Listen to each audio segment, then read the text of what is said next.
that's not really the pesky fact number one. Let's get on to it. So we've been held hostage for months now by John Bell and the Department of Health, right? A few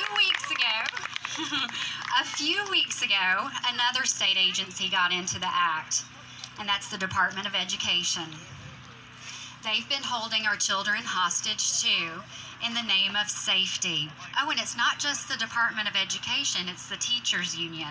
They're saying they can't get back into the classroom until they're safe, right?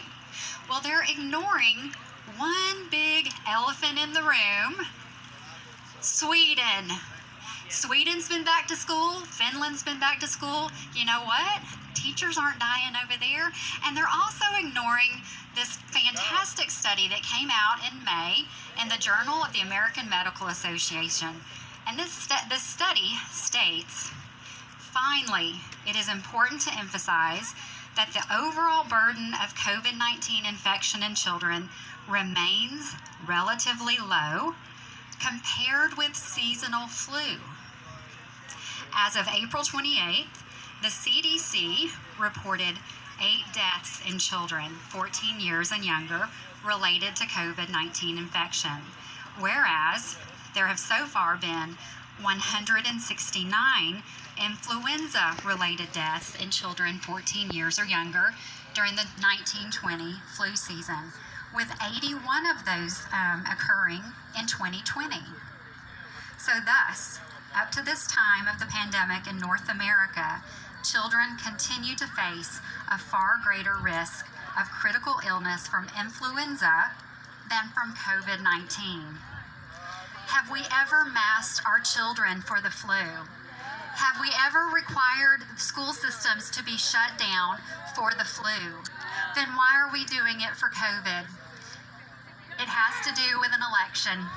It has to do with an election in November, and he made that case clear this week when he made a plea for mail-in ballots.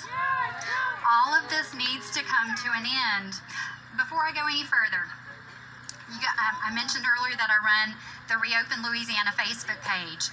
We have made communicating with your legislators super easy. If you go to our Facebook page right now, we have on there a one-click politic link.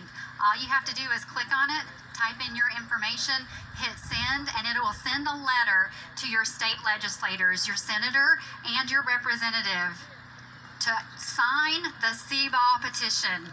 All of this ends when a majority of either the House or the Senate grows a spine and signs that petition to terminate the public health emergency. That's all it's going to take. Okay, so that was pesky fact number one. The flu is worse than COVID for our children. And while any death in children is tragic, we have to put it in perspective. Get our children back in the classroom. No new normal for our children. Okay, so let me introduce our next patriot. He is a Navy veteran, President